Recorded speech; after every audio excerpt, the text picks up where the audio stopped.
Hello mga kaibon at magandang araw sa inyong lahat. So ayan mga kaibon, nandito na naman po si Warren Palakpak, Mr. T. Gasin. So ayan mga kaibon, may ipapakita na naman po ako sa inyong mutation. At magandang klase po ito mga kaibon. So ito yung hinahanap ng karamihan nating mga mag-iibon ng kakatail, mga breeders ng kakatail. Ito ang hinahanap na kulay.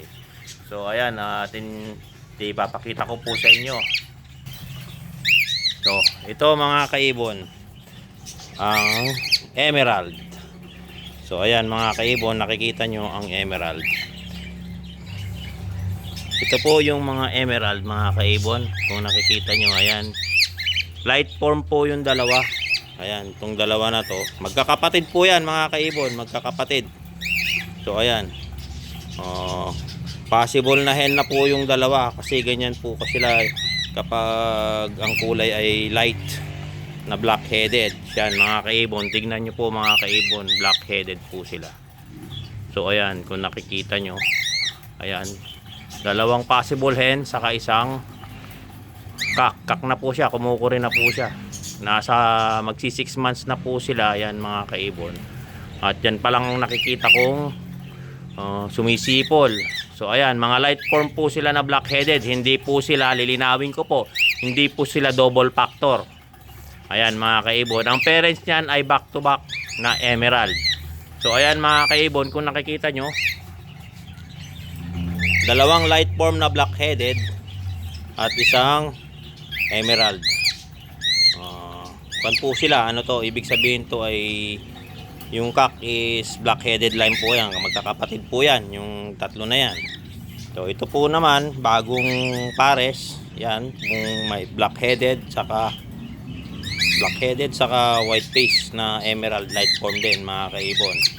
Pero sa titignan yung dalawa, mas light po itong mga bata na to. Kasi ngayon lang din po ako naka-experience dito na ganitong kulay na light.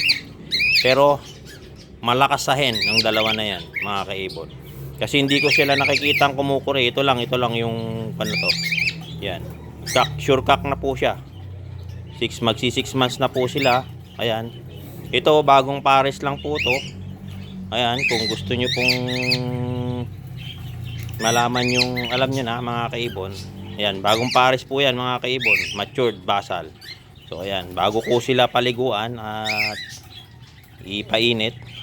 Yan, pinapakita ko muna po sa inyo. Ayan po mga kaibon. Hindi po sila, lininawin ko po, hindi po sila double factor ha. Hindi po sila double factor. Light form po sila na black-headed na emerald. Emerald po yan mga kaibon. Nakikita nyo po. Ayan. Blackhead po sila kasi mga yang pa yan. Pag nag-mature dyan, bablock pa kagaya nito. Black-headed talaga. So ayan mga kaibon. At kung interesado, PM na lang po. So nakikita nyo mga kaibon. Ayan, kung may magustuhan kayo dyan mga kaibon, PM na lang para madaling usapan. So ayan, sana po mga kaibon, may natutunan naman po kayo sa aking bagong na-share na video.